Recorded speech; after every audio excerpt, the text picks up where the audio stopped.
East, thanks for taking the time to have this chat today. I really appreciate it. I'm sure a lot of people in this community are going to appreciate it as well. Many, I'm sure, already listen to a lot of your music, but for those that aren't familiar, do you mind just kind of introducing yourself and what it is you do on a daily basis?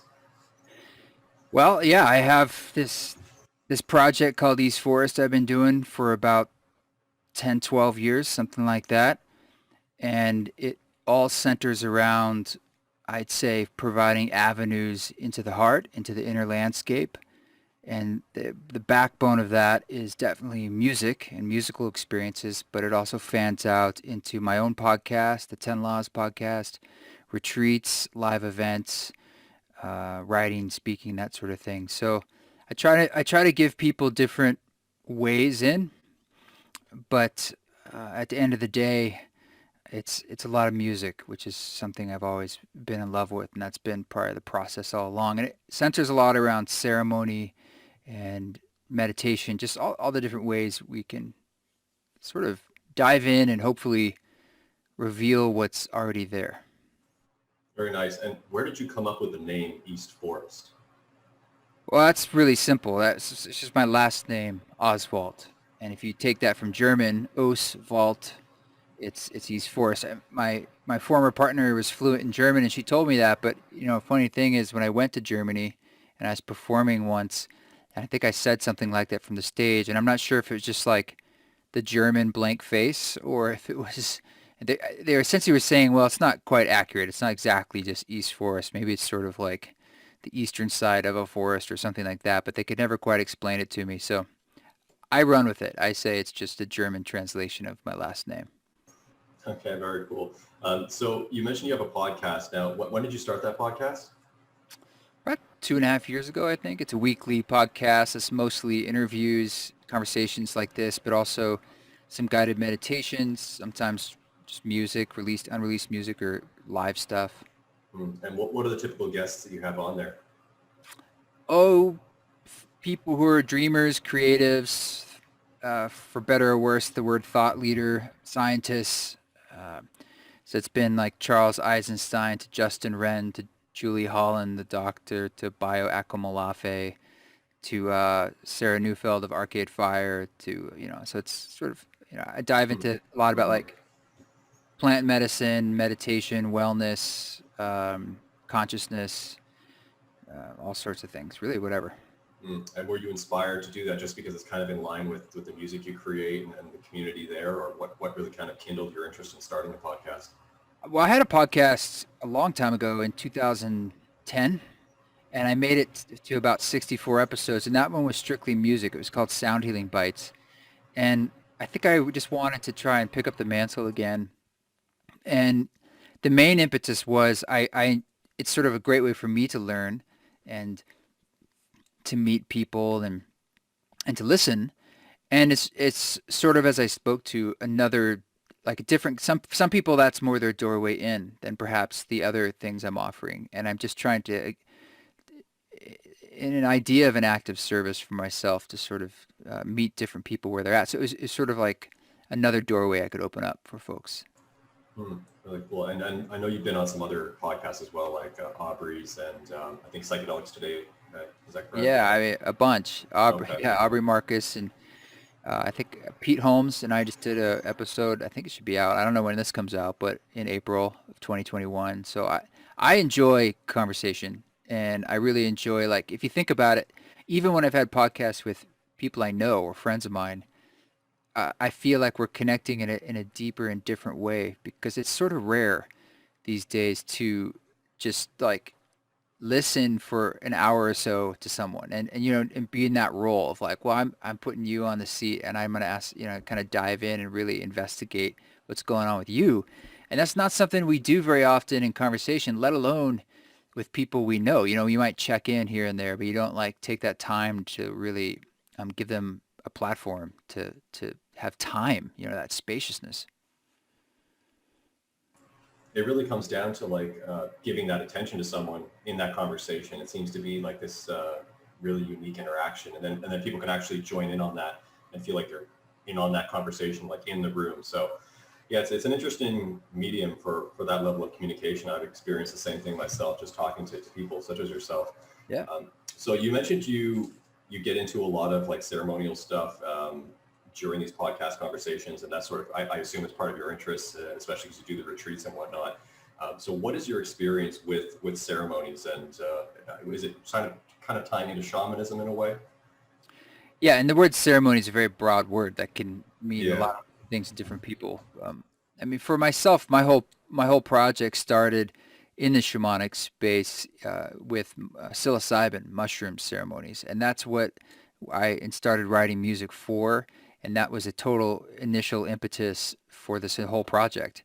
And so it really transformed from there into something that had spoke more a language of being able to perform it, for instance, live at all, and releasing like albums, and being inside that traditional system of releasing music. But I've always wanted to keep that sort of my roots in that shamanic space, which to me again is how we can use music as an experience and a tool that it really touches those parts of yourself that other things can as well, but music does it so effectively. And for myself, like the act of making it, the creative act, and also the act of receiving it, I've been on the other side of many forms of music that have been extremely powerful for me. And so that was my main interest, is like, how can I do more of that? How can I create more music that we can really use as a tool to dive inside? Nice. And what was your experience with psilocybin mushrooms when you tried them for the first time? Well, the very first time I tried them was in college and nothing happened. I think I either didn't have enough or something. And so the next time my friend and I tried them, I remember I had like an eighth, which is about a little under 3.5 grams. And I remember taking all of it. And I was outside at this little festival that my college put on in upstate New York. And I remember like hanging out with my friends and not having any experience with psychedelics or any guidance. And it was starting to come on, and I was getting very like giggly and sort of feeling everything's very heightened, of course. But at some point, I decided to kind of go down the hill, and just over the hill were these cherry trees. It was in May, so I'm looking outside. I can see some cherry blossoms, and because I remember sitting under a tree like this one outside my window now, and the cherry blossoms were like falling down. And as I lay down, I was by myself. That's when things really started to, you know, real ego breakdown and time breakdown. I mean, my first like full psychedelic journey. And thank God it was positive. It was like not a bad experience. It was a very, very, very profoundly important experience. And ever since then, I think I was really chasing something about that experience, like a core space that I got in touch with that I maybe knew in my heart was there, but I had no like memory of it in my mind. And now it's like, well, I went there. I remember that. And that felt super important, almost like more real than real. But I also didn't understand anything about it or what it was or how to replicate it or anything. So basically, probably for at least 10 more years, I stumbled a lot through different experiences, some of them good, some of them pretty traumatic on psychedelics, in an effort to find the edges, I guess, and and just try to understand and learn. But it was in my late 20s where I think I started to get some more structure around it through meditation and traditional shamanic ceremonies like ayahuasca or San Pedro or Lakota sweat lodges. And then I started to have more of like a lineage to back it up and to learn from, and more books and conferences and friends. It was just, sort of this whole awakening in my own life. And that's when, around that time, in my late 20s or so, is when I started making the East Forest music, not knowing what it was, but I was making the music to be like, I feel like I could create a kind of music for myself to use to guide me in those directions that I had originally felt under those cherry blossoms, even though there wasn't any music at that time. But later, I'd had some very seminal experiences on music, with music. So Yeah, when you say that, it really brings to mind, like, it makes me question how relative time is, because like you tried them way back then when you were younger, but it seemed to like culminate later in life. But you were creating music that would have been really applicable and probably practical to you at that time. So I guess by you creating this music now, you're probably really hitting home for a lot of people that are just getting into the psychedelics, that are just starting to use these things. Is that what you notice in your audience, that they're really sort of appreciative of that guiding force that is the music that you create to aid them in these psychedelic experiences or meditations?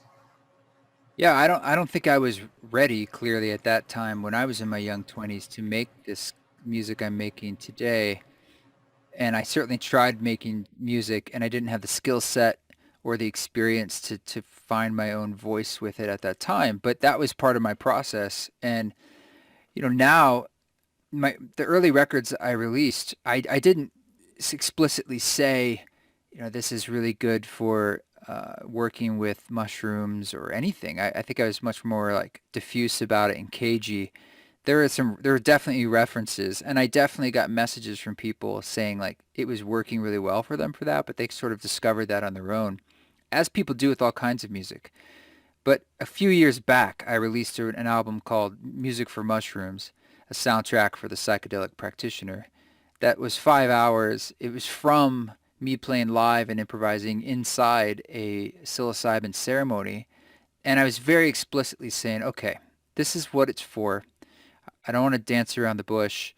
I want to just explain it to you and become more of an advocate of talking about music and ceremony and the process. And so since then, it's been clearly a lot more because I think there's this clear invitation in the title where it's, oh, that's what it's for. And many people have taken the leap of faith and trusted the music to guide them through that process. And I know for myself, it's been a very powerful experience. And I've heard from others that it has been as well. And I think there are people out there who are part of the community and they enjoy East Forest music. And then one day they might take a journey to the music that's for that, like the ceremony music, let's call it that. And then I hear from them and they're like, I didn't know. And now I know. And it's really about, like, it sort of unlocks, it's like the hidden keys inside the music when you have that experience. And before that, it's still a fine way to interact with it. I'm no judgment on how you choose to enjoy the music. But it had a particular purpose and design. And it can be a really special experience if you set aside the time and the space to really experience that. Yeah, definitely. I mean, I feel the same way. I don't often use music in conjunction with psilocybin mushrooms, but I do take psilocybin mushrooms pretty regularly. Um, Pretty much every weekend, I do a float tank sensory deprivation Wow. with them. So I'll usually do anywhere between like 2 to 6 grams, and then I go into the tank for an hour. So I usually feel like I'm floating through space for the most part. It's really interesting. There is the option to use music in the tank, but I just find it to be kind of counterintuitive to the purpose of the tank. So I mostly just kind of go in the darkness with no sound. But I have listened to your music quite a bit. Even just on weed and things like that. And I could definitely see how it would be, it would draw that audience and it would call those people to it, especially those interested in meditation. Yeah. So what type of meditation routine do you practice? Is it something on a daily basis, weekly, or? I think meditation for me, I do some formal sitting, usually in relatively shorter time frames. That's a breathing practice. I do some yoga from time to time as my partner is a yogi and a teacher and educator. But my main yoga and my main meditation is creativity and music. And when I'm playing music, I think we can think of meditation in broader terms and how you can bring it into, even in micro ways, into all aspects of your life. To me, it's a kind of freedom and an enjoyment, and there's a sensuousness to it. I kind of look at it more like the flow states being forms of meditation. So uh, in that sense, I'm not as formal about it, but I'm very aware of sort of how I'm working with my mind and my body and my heart in different ways and different experiences. Mhm. That's almost like having a certain mindfulness or an awareness as you go about the world and just carrying that with you. And I could definitely see Definitely, it come out when you're practicing music and things that bring you into that flow state. for Um, sure. so Speaking of your music in particular, and I noticed you have a photo of Ramdas behind you. What was it like working on that album? Because that was pretty recent too, right? Um, it feels recent, and it was a few years back at this Mm. point. But yeah, it's very alive, and it's something that's very much alive in my life, but also like still expanding and reaching new ears all the time. And incredible experience. He was a teacher of mine from afar, but I had would always have wanted to meet him, let alone collaborate with him. Was an incredible honor and very humbling, and it's something that's still unfolding in my life. And so I'm very proud of that record. That's the vinyl. We have a second pressing of the vinyl going, and that's a fun experience because all of his words are inside there if you fold it open, and he really spoke to basically the conundrums and issues that we're facing today. And it was him speaking at the end of his life.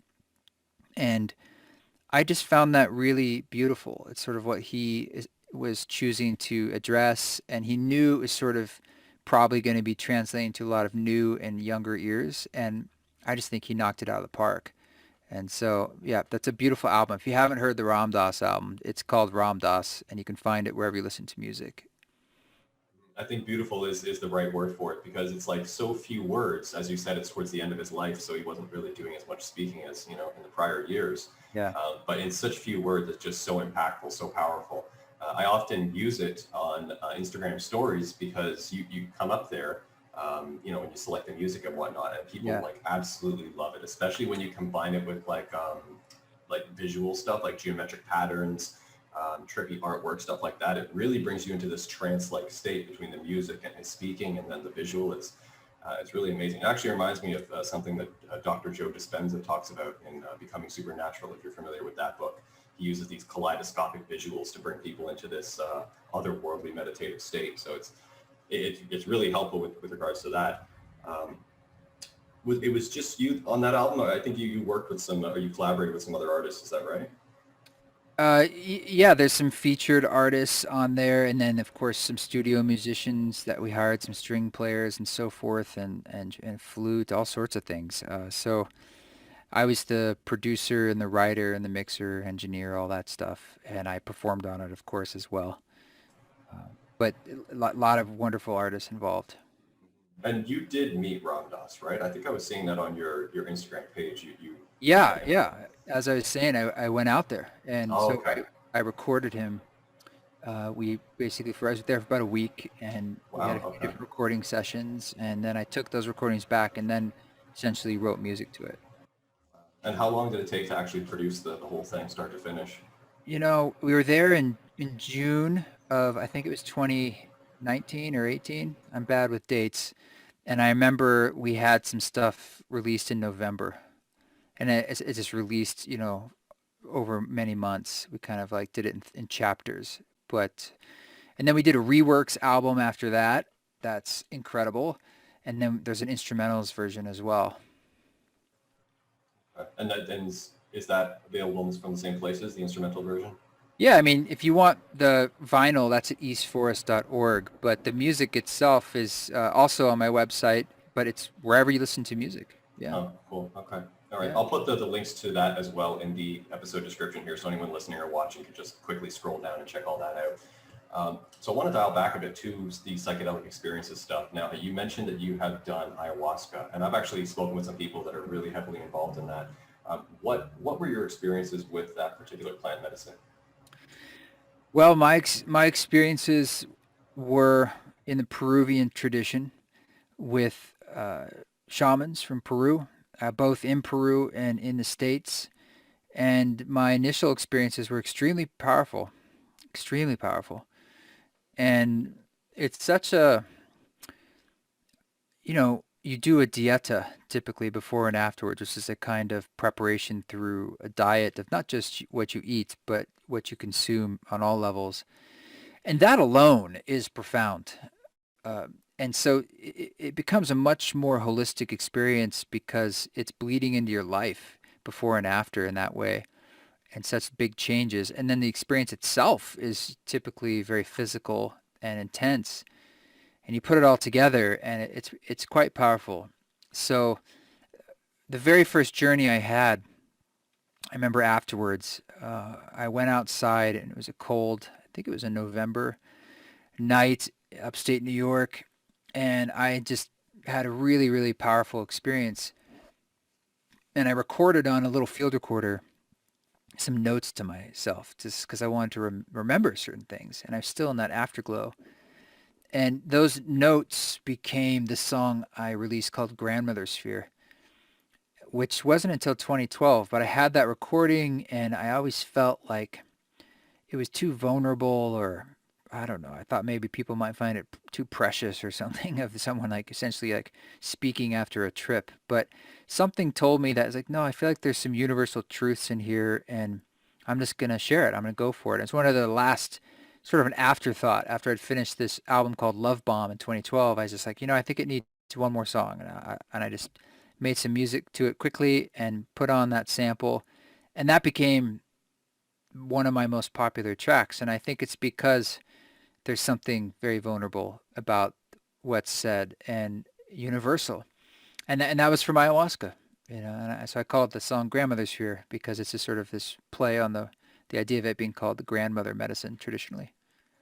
And when you create music, there is a certain level of vulnerability where you're kind of putting yourself out there. Do you find that that's something that when you lean into it, it tends to be, it ends up being a success in that case? Like it's one of your most popular albums. It's like when the fear is present or the hesitance is there, once you actually lean into it and go for it, you kind of have this breakthrough moment where it's like, wow, and it's almost shocking, but at the same time, it's not, because it was so close and so precious to you. Do you find that happens a lot when you're creating music? I think in general, like the more vulnerable and authentic you are, and you're really creating from a place of what excites you, like truthfully, like what is really kind of what lights up your own bliss and excitement, that's the lodestar to use. Whereas anytime you're trying to just think, well, this is what I think people want, or I shouldn't do that because of other people's ideas, that's a form of pandering that frankly is usually not very interesting art. So I can't say it can be guaranteed to be a quote unquote success. That seems to have a little bit of juju around it that's not fully in anyone's control. But I can say if it's art that you can be proud of and that maybe will stand the test of time, that's definitely the way to go. Yeah. It's almost like a philosophical sort of thought process, and I'm thinking you're kind of being your authentic self when you're creating from that place, and that's where I think that success really comes from. And I think a lot of people are kind of hesitant to open themselves up and really offer themselves to people in that way, and especially with music or even just conversation. Kind of as you were saying at the beginning, like when you sit down with someone, you normally just, when you're shooting the shit, it's not like you have deep, thought-provoking conversations. They're usually pretty, surface level. Do you find that like being in the spiritual community, you tend to meet a lot more people that are open and more willing to kind of be that way, like more open in general? Yes. And I also believe that it's a core human trait that we share. Like everyone wants to connect, really, deep down. It's just what's the way that they feel safe doing that in that moment in time. Everyone wants to feel welcomed and appreciated and heard and held, but we do it in many different ways. And so I often feel for myself like very much like a chameleon when I meet people because I try to put on the clothing and the energy that I think they need. And I think I could do some work around just being myself. And I guess I shouldn't throw myself under the bus. I think I'm doing a bit of both, but I definitely try to like, and I don't want to like throw out my own ethics or morals, certainly, just to be like, well, this person's not comfortable with X, Y, Z, so I think I need to like speak their language. So I can, well, not if that's not my own truth. But I like to just come from an attitude that, deep down, we're all the same. And so it's just like you give the person, can I give them a little bit more than perhaps what they're giving me? And then maybe that gives them a kind of invitation. I found that, and I mean, you obviously met Ramdas, you're familiar with him, but I found Ramdas was really great at just looking at you and being completely, totally open. Yeah. Like just sitting there, not saying a word, not doing anything. And if he smiled, like, oh my God, it was like the sun coming out of the clouds. I had a Skype call with him like a couple of years back, right before he passed. And it was just that, like we barely spoke much back and forth, but just sitting there for like, you know, an hour or whatever it was, and just being present. It was just so palpable, like the energy that was coming off of him. Like I introduced him to my dogs, like I had like my phone and I showed him on the camera, and he lit up like crazy. It was just like this wonderful experience. And I guess it really is like, he's a great testament to the potential of humans to be totally open and totally loving and compassionate with each other. Because I find, like, especially in this time now when there's so much division and separation, it's like we need to go back to that. And then that's why I actually even brought up your album with Ramdas, because even though it would have been a couple of years ago, it does seem so fresh, and it's so, even when I share it now in stories, like people love it so much because it pulls them into that space. What are your thoughts on everything that's going on right now, and sort of, you know, the rolling lockdowns and COVID and the division that's happening between people? What do you think? What are your thoughts on the general situation of things? Well, you're totally correct that Ram Dass, the gift of his presence, that loving awareness in such a pure form was, I mean, my God, that was what I experienced in the very first moment when that door shut and we were together. I was just like, wow, he was so fully giving his witnessing of you and the moment that that is something any of us can do. And you can certainly cultivate that skill, but it was just like that being the most powerful thing, not like the words he was about to say or anything like that. It was just like that moment of just being there together and really being there, and not in a weird way. It was just like just love. It was just like, I don't even know you, I'm just giving you full love, just unconditional love, because you're just a soul right there, and I'm sort of looking at the oneness of it all. But your second question, which is a very different question about everything going on, I think at the end of the day, it's a transition, and that transition that's happening, you could look at that too as a growth modality, like a very big modal point we're going through. And there will probably be equal parts destruction and burning of the fields, and maybe equal, if not just a little more than equal, of revelation and growth and positive change. Um, so if there's any like silver lining, I would say that, you know, for as wild as it feels, it's also, that is the mechanism of the change itself. And you can put your trust in that, like sort of like burning a field to be fertilized, or clearing away. What do we want to clear away for something new to emerge? We have to make space. And, you know, often the way we make change as people, as individuals and collectively, unfortunately, I'm just saying unfortunately because it involves more suffering, is through pretty dramatic pressure, whether it's near-death experiences, bankruptcies, divorces, these sorts of things. And we're going through all of those collectively. And many of us individually have faced our own trials and tribulations that are quite unique to us in the last few years, and each in our own way and at different scales. And I recognize it's very different for different people. But within that, I think it also shows that there's unique doorways for each of us that only you can really know in your heart, you know, which ones are right for you. And there's an invitation again there. And it's up to you what you do with that invitation. It'd be pretty sad if uh, it's missed after everything we've gone through this year and how much we've burned.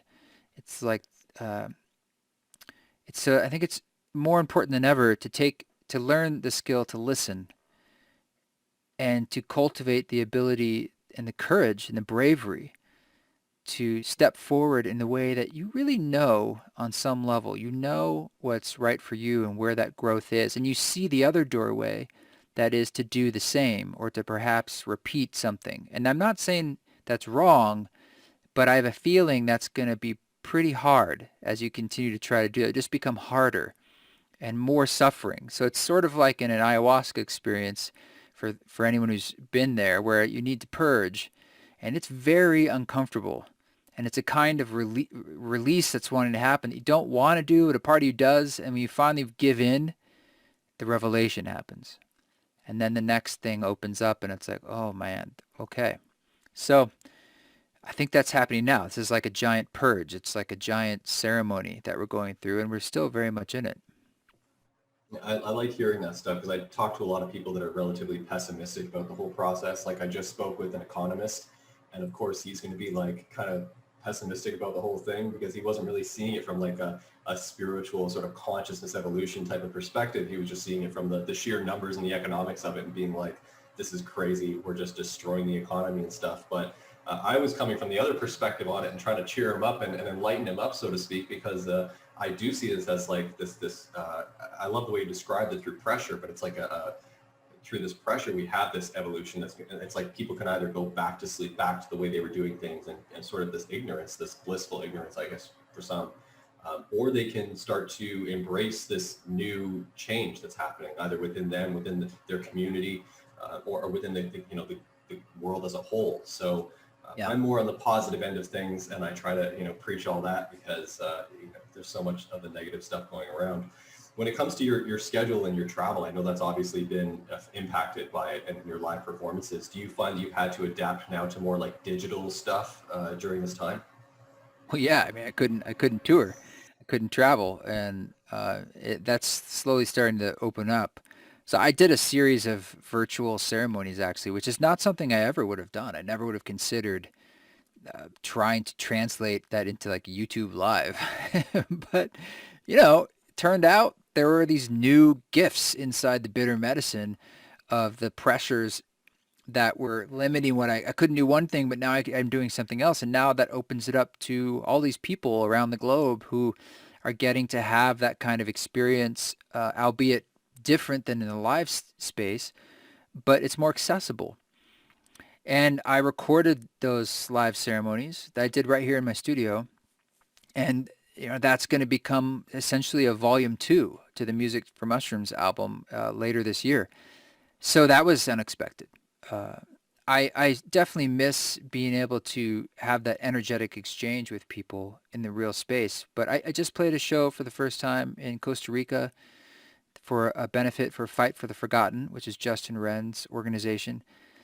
And I'm going to Esalen Institute in about a week to do their Entheo Wheel gathering and participate in that. And I am working on planning tour dates for the fall that you can already buy or pledge. It's called pledging, so it's not really a financial commitment. You're just like, oh, I'd like to go to that show, and it helps us know, like, all right, let's put that one on in that market. So it's coming back. It's coming back, but it's gonna be kind of wonky and kind of slow. And like I said, I think we're very much still in this liminal space of whatever it is we're bridging to. Are you getting this like newfound appreciation for when you are in person with people? Is it like this revitalized version of what it once was? I mean, it's almost like now that you're there, it almost feels unreal, I'd imagine, if I was in your shoes and all of a sudden there's people in a crowd and you're like, wow, okay, so this is how it was, but this is like the normal way it should be. But it's like people kept pitching that new norm thing, which became the digital stuff. So do you find that it's like this rejuvenated presence of being once you're in that crowd with those people and in that space? I mean, scientifically speaking, you're exchanging these biophotons with them just from being within the room. And I don't think you get that from looking at screens. It's obviously completely different. What's a biophoton? I've never heard of that. Yeah, it's like, it's kind of like the energetic exchange between people once you're actually with them and present with them. So I think it has a lot to do with the actual eyes and bifocals, but I'm not too familiar with it. I just know that Sounds like a superpower. yeah, it's yeah. Well, aside from the fact that I don't want to get into the social distancing thing, but aside from the fact that people's immune health tends to diminish when you're not in social gatherings and not with other people. But there's that aspect as well from a health stance. But I'm just wondering if you notice any like energetic difference in the room once you're with people that maybe you weren't so tuned into before, but really it's popping now once you're there and playing for them. Well, it's only been once. It was quite magical. Really? It was this last time in Costa Rica. It's the last time since Really? So it's been one live performance in like, was that like a year and a half? one with people. Well, I guess there's one other in Boise also outdoors back in March. So I guess 2, and the rest everything else is virtual. And the last tour I did before that was in Australia, and that was last February, so a little over a year ago. And right when I got back is when I got back at the end of February, beginning of March, and as you know, things locked down within like a week or so, Yeah, 2 weeks. that's crazy. Yeah, I thought you might have done at least like a couple since then, but You're not allowed. It couldn't. yeah, There was that's right. literally nowhere to do it. And but yeah, it's always special. There's a conversation that happens with an audience. They give and you give, and that's what makes it so special to see a moment in time like that. And but one thing that I don't want to just get back to necessarily is sort of running around and bouncing around. It's much more mindful for me now. It feels much more like a journey. Like rehearsing and getting the gear together and taking the plane and all the gear and then landing and things and all the travel and then to find a place to stay and then the car and you drive and the gig and the sound check. And it's a lot. So I don't take it right now as lightly, mostly because it doesn't feel as like, oh yeah, we just do this all the time, whatever. It's like, no, this should be a special occasion in a sense. It should be a journey. This is not as thoughtless. It's like beyond the carbon footprint. It's like it's a big deal, to hop around like that. So I don't want to lose that. I That's want really nice that you maintain that, because I know a lot of musicians, once they get into that mode of like traveling around, it just becomes like one stop, next stop, Well, I next was stop. in that mode, and so Oh, I never would have gotten off that hamster wheel probably. And so I want to maintain that mindfulness because I don't want to just be bouncing around for the sake of bouncing around. So if anything, it's made my own internal litmus test or requirements to leave higher, just because I know about my own health and both physical and mental. It's like, well, it really takes a lot out of you, and I don't want to be hustling just for the sake of like, well, there's an opportunity here, there's an opportunity there. It's got to really feel like it's in alignment on all levels. that's cool. That in itself is almost like an evolution for you, personally, and how you interact and with people and what you're Definitely. doing. It's like when you come to those events now, you're coming from like, it's like you shed that old skin of how you were being, and you come as this new person with this new perspective. And I'm sure your music is affected by it as well. It's almost like the quality of your music would be affected by it too. Would you agree? I guess we'll find out. Like I said, Yeah, one yeah. one time. I hope As so. you do more and more shows, all of a sudden, yeah, I watch the crowds just get bigger and bigger too. I think people are appreciating more that when artists actually show up in person now, for the exact reason that you just described, because they know all that's involved, especially with all these checkpoints and these like, they're talking about doing like COVID passport things and all this other crap in some countries. So they'll probably really appreciate when you actually make that effort and show up for them. So um, yeah, that's really Yeah, cool. I mean, everywhere is different, and everywhere has their different sort of protocols and so forth. So for myself, sort of navigating that space is new and interesting too, because when you're traveling around, you're putting yourself through more exposure all around the world. I already was. I mean, I was already someone who before COVID, was mindful of planes and it's hard as a performer who sings. Like you get a cold, it screws up the performance, if not drastically. So it can be a lot of stress where I was already like, so now when they hand you a wipe to wipe your seat down at the airplane, I was like, should have been doing this the whole time. This is great. Everyone, like, they don't clean planes. Like, clean them like once a month. And I'm like, this is great. Everyone just wipes. We do the job for you. We're just going to clean like whatever snotty kid was here before me. And um, I like that, so I appreciate that we're a little more mindful about how disgusting some of these things are. Yeah, yeah. Oh, very cool. Well, did you have any closing thoughts for anyone listening, watching right now about anything that you would recommend they do if they feel, I mean, other than listen to some of your music, and especially listen, I'll recommend listen to that Ramdas album that you created. That was really cool. But do you have any recommendations for them going forward to maybe kind of lift them up if they're feeling down? A lot of people are kind of depressed, anxious, have anxiety right now with the way things are. And it's great that you're more on the positive end of things from my understanding, but any closing thoughts for those people? Well, I suffer from anxiety and depression in my life, so it's something I work with. And I created some guided meditations that I released. They're on my website, my podcast, and they're also on the music service providers. And one of them is called Meditation for Chaotic Times.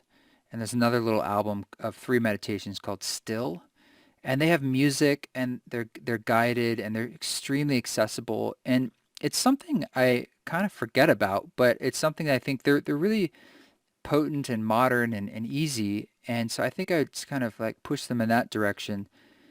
If they want to go deeper, everything I'm doing is sort of in this direction. Whether it's I have new music I'm releasing on an album called Possible. I do remixes. I have a Patreon that's just patreon.com/eastforest. That's kind of like to go even deeper in a more direct way with people, where we have a monthly council that we do that people can choose to be a part of, among other things. And so, like I said, there's different doorways. You just have to find the one, like, what's your way? You like music? Are you more into like the meditations? You more into like some talking, and so, What's the council? What do you do during that? Is it once a month type of thing? yeah, Mm. yeah, it's the opportunities for, it's not just about me. It's so people can meet each other, and it's sort of witnessing one another, discussing what's going on in our lives. I reflect on it, they reflect on it. And then I usually do some kind of embodied experience of live music and guiding them through based on what's come up and what we're talking about. Okay, very cool. Yeah, so I don't really have any other questions for you at the moment, other than what is your website and stuff people can reach out? I know you mentioned your Patreon. I'll put again all the links and everything in the description below. But if anyone wants to get a hold of you or shoot you with some DM hearts or anything like that, where should they do so? Well, eastforest.org, not .com. If you go to eastforest.com, it's like, I think it's a Chinese language site, and they sell various tinctures and things. Eastforest.org, it'll take you to my site, and that'll send you wherever you want to go, including social media. It's East Forest on Instagram, or East Forest Music on Facebook, Twitter, and all that kind of stuff. East Forest Music on YouTube. It's pretty easy to find, and the podcast is called 10 Laws with East Forest, and that's also wherever you listen to podcasts. And it's a weekly podcast, and I've been maintaining that somehow. I'm not quite sure how, for 2.5 years, but I think we're up to about 150 odd some episodes, That's and pretty impressive, yeah. I enjoy it. Yeah, yeah, it's Yeah. Oh, I definitely know. Like it's tricky to maintain them sometimes, but yeah, that's pretty good that you've been keeping at it, and people love that when you're consistent and releasing on a regular basis too. Yeah. yeah, yeah. My half Germanness just keeps things pretty organized on that level, but I just will keep doing it as long as I enjoy it, and I do still enjoy, like, on the most basic level, like having those conversations. Mhm. Not wild about like editing it and all that stuff and putting it up, but I do like what it is like, and I like it as a mechanism of, like I said, listening and meeting people. Right. Yeah. I'm similar in the sense of not really enjoying the editing process and all the post-production, but definitely the Yeah. conversations are great. It's like once you find people that can assist with those things and you can focus on what you really enjoy out of it, then I think, yeah, it's wonderful. But thanks for taking this time today. I really do appreciate it. Maybe we can have a follow-up again soon after you've released that second Mushrooms album. I'll probably be one of the first ones to download it just because I'm really into that stuff. But yeah, thanks again. I really appreciate it. And I'll send you the links and everything once this is live. Cool. Yeah, and I'm actually, before that album comes out, like I'm releasing this album called Possible, like a track at a time with videos and stuff, and that's already underway. So Oh, there's cool. new music pretty much every week or two. Yeah, it seems like you're pretty active even on like live streams too, right? Like Instagram Live. I think I saw you on. Well, yeah, I do some AMAs often on Sundays at 9 a.m. Pacific, and every now and then I'll just do a casual, yeah, I'll do some like little lives, or late night if I'm jamming on something. Mhm. Instagram's probably the more active one for sure. Nice. Actually, I think well, I first messaged you through Instagram and asked if you'd be interested in doing one of those. We should definitely hop on if you are still interested. Oh yeah, It's yeah, like yeah. we I forgot do. about that. It's like an open discussion at the beginning, like 15, 20 minute, and then we get into a Q&A where people just start submitting their questions through the live because Yeah, Instagram has that feature. And I think it's really interactive with like people in real time. It's really cool. I love that. Yeah. When do you normally do it? Whenever, usually weekends, but like any weekend, Saturday, Sunday. Let's either do it this weekend or whenever this comes out. Okay, sure. I'll shoot you a message after this, and then we'll set it all up. Sweet. All right, cool. Thanks again for having the chat, and we'll talk again soon. Thanks, man.